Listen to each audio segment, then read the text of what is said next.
अस्सलाम वालेकुम स्टूडेंट। आज का हमारा टॉपिक है जनरल एंट्री।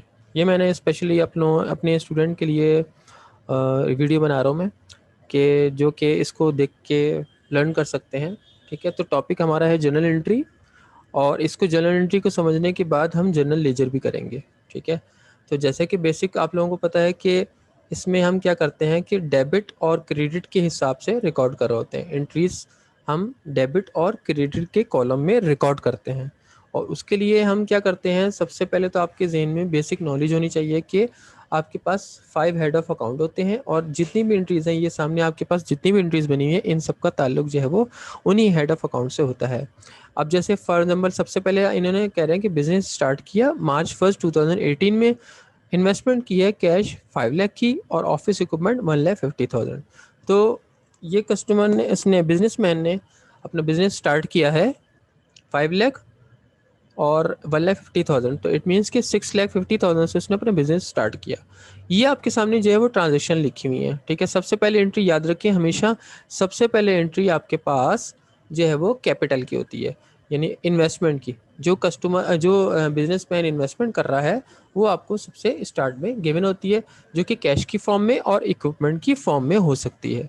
अब इसके बाद ड्यूरिंग द मंथ हमने जो जो ट्रांजेक्शन की वो कुछ इस तरह से हैं कि March 2 में उसने, किसने, बिजनेसमैन ने अपना बिजनेस स्टार्ट किया, और उसने मर्चेंडाइज परचेज की कैश पर, यानी कैश 25,000 रुपये दिए और अपनी इन्वेंट्री हासिल कर ली। इसके अलावा उसने उधार पे भी ली।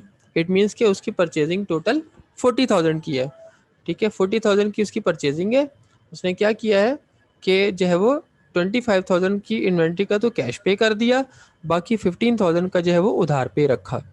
इसी तरह फिर आपके पास है ऑफिस सप्लाईज, जो कि उसने ख़रीदी 2,000 रुपीज़ की, और ये भी किस पे ख़रीदी है, कैश पे ख़रीदी है। तो हम इन दोनों की एंट्री किस तरीके से बनाएंगे, ऑफिस सप्लाईज हमारे पास क्या हो जाएगी, डेबिट हो जाएगी, और कैश हमारे पास है क्रेडिट हो जाएगा, मीन्स के चला जाएगा। और हमारे पास क्या चीज़ डेबिट हो गई, ऑफिस सप्लाई, जो कि हमारे पास आ गई। तो देखें इसकी एंट्री कुछ इस तरह से बनेगी। 1 मार्च की जैसे मैंने बताया, कैश और इक्विपमेंट डेबिट हो जाएंगी, और कैपिटल टोटल अमाउंट से क्रेडिट हो जाएगा। और इसके बाद फिर परचेजेज आपके 40,000 से डेबिट हो जाएंगे, क्योंकि 25 और 15 दोनों मिला के 40,000 की हमने टोटल परचेजिंग की है। 25,000 की कैश पर की है, और 15,000 की हमने उधार पर की है। और उधार पे मैंने जैसे कि बता चुका हूँ आप लोगों के, उधार पे जो हम इन्वेंट्री बाय करते हैं वो अकाउंट पेबल कहलाती है, यानी उसके लिए जो हम अकाउंट मेंटेन करते हैं वो अकाउंट पेबल का अकाउंट कहलाता है, और ये हमारी लायबिलिटी होती है, जिम्मेदारी है, हमने पे करना है। इसके बाद फिर ऑफिस सप्लाईज हैं आपके पास 2,000 की, जो हमने परचेज कर ली, और कैश उसके अगेंस्ट में हम लोगों ने पे कर दिया। इसके बाद फिर थर्ड एंट्री में कह रहे हैं यहाँ पे 12 मार्च को परचेज किया हमने फर्नीचर, वो भी उधार पर। तो फर्नीचर हमारे पास डेबिट हो गया, हमने परचेज किया फर्नीचर, तो हमारा फर्नीचर हमारे पास आ गया, इट मीन्स डेबिट हो गया। और अकाउंट पे बिल क्या हो जाएगा, क्रेडिट हो जाएगा, क्योंकि हमने उसके पैसे नहीं दिए हैं। इसके बाद फिर 18 को, यहाँ पे देखें, फर्नीचर डेबिट और अकाउंट पेबल क्रेडिट। 18 को फिर हमने क्या किया है, 18 को फिर मर्चेंडाइज हमने सेल की है कैश पर। तो याद रखें, मर्चेंडाइज जब हम सेल करते हैं तो हमारे पास से मर्चेंडाइज जा रही है, तो उसके अगेंस्ट में हमारे पास क्या आ रहा है, कैश डेबिट हो रहा है और सेल्स क्रेडिट हो रही है। इसके बाद फिर 20 को पेड हमने किया सप्लायर को 10,000 रुपीज़। किस सप्लायर को, जिससे हमने यहाँ पे परचेजिंग की होगी, ये यहाँ पे हमने परचेजिंग की थी ना उससे उधार पर। ठीक है, इधर। ठीक है, और हम उसको क्या कर रहे हैं, पेमेंट कर रहे हैं, पूरी पेमेंट नहीं कर रहे, बल्कि हम उसको 10,000 पे कर रहे हैं। तो जितने अमाउंट पे कर रहे हैं हम लोग, उतना अमाउंट हमारे पास से क्रेडिट हो रहा है, मीन्स कैश क्रेडिट हो रहा है, और अकाउंट पे बिल डेबिट हो रहा है, क्योंकि अकाउंट पे बिल हमारी लायबिलिटी जो है वो अदा हो रही है। तो लायबिलिटी अदा हो रही है तो क्या हो रही है, लायबिलिटी पे हो रही है तो कम हो रही है, तो अकाउंट पे बिल डेबिट हो जाएगा और कैश क्रेडिट हो जाएगा। इसके बाद फिर अकाउंट रिसीवेबल है, ये जो कि इसकी क्या एंट्री है, हमने जो सेल पे उधार पे जो सेल की है, उसके लिए हमारे पास कैश तो नहीं आया, लेकिन अकाउंट से बिल हम मेंटेन करेंगे। क्यों, क्योंकि हमारे पास जो है वो कैश नहीं आया, बल्कि हमने उधार पे सेल किया। तो अकाउंट से बिल डेबिट हो जाएगा, और जो है वो सेल अकाउंट से बिल डेबिट हो जाएगा, और आपके पास सेल्स क्रेडिट हो जाएगी 5,000 से।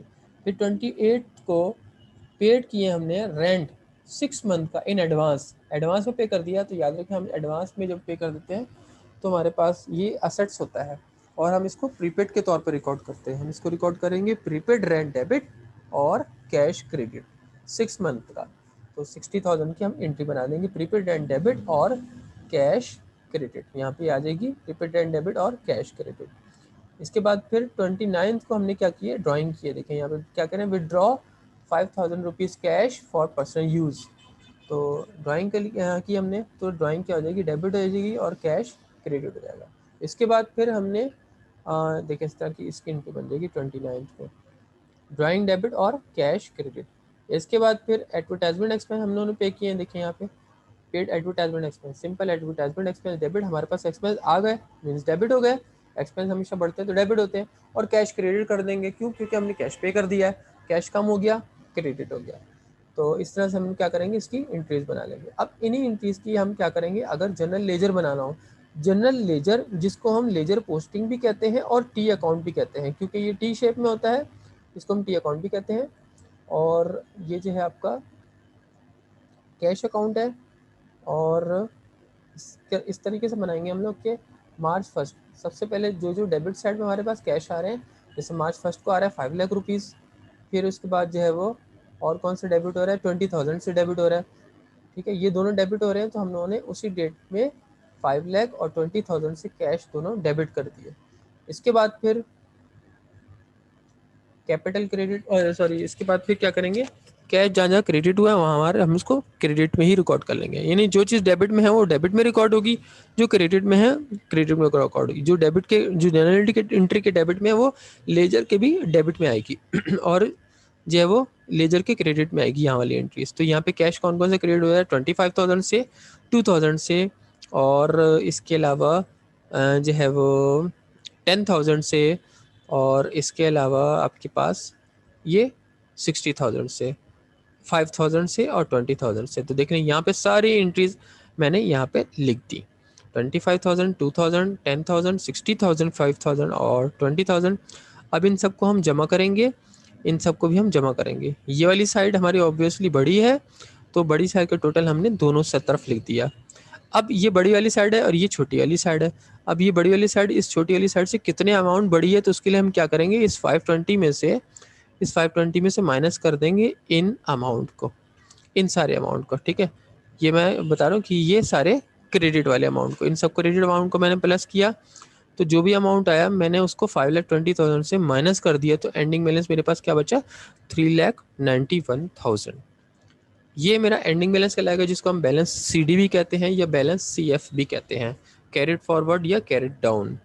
और इसी को हम नेक्स्ट मंथ पे जब हम ट्रांसफ़र करेंगे तो यहाँ पे हम इसको डेबिट साइड पे लिखेंगे 391,000 को, इस तरीके से। ठीक है, और इसको हम ओपनिंग बैलेंस भी लिख सकते हैं, BD भी लिख सकते हैं, बैलेंस BD या बैलेंस BD या बैलेंस BF। ठीक है, इसी तरह ये CD, ये एंडिंग, या CF, ये BD, BF या ओपनिंग बैलेंस। इसी तरह हम ऑफिस इक्विपमेंट की बनाएंगे। ऑफिस इक्विपमेंट की एक ही एंट्री है, तो हमने यहाँ पे 1,50,000 से डेबिट लिख दी, और यहाँ पे क्रेडिट में कुछ भी नहीं है, क्योंकि देखिए यहाँ पे क्रेडिट में कुछ भी नहीं हो रहा, हमसे हमारे पास सिर्फ ऑफिस इक्विपमेंट आ रही हैं। ठीक है, तो हमने ऑफिस इक्विपमेंट यहाँ पे क्या लिख दी, 1,50,000 से डेबिट लिख दी। तो हम इसको क्या करेंगे, अपने पास इस तरह से रिकॉर्ड कर लेंगे। तो ये था, हमने बना लिया। और इसके बाद फिर हम क्या करेंगे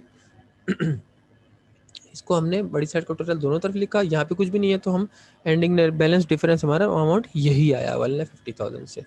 इसको हमने रिकॉर्ड किया यहाँ पे, और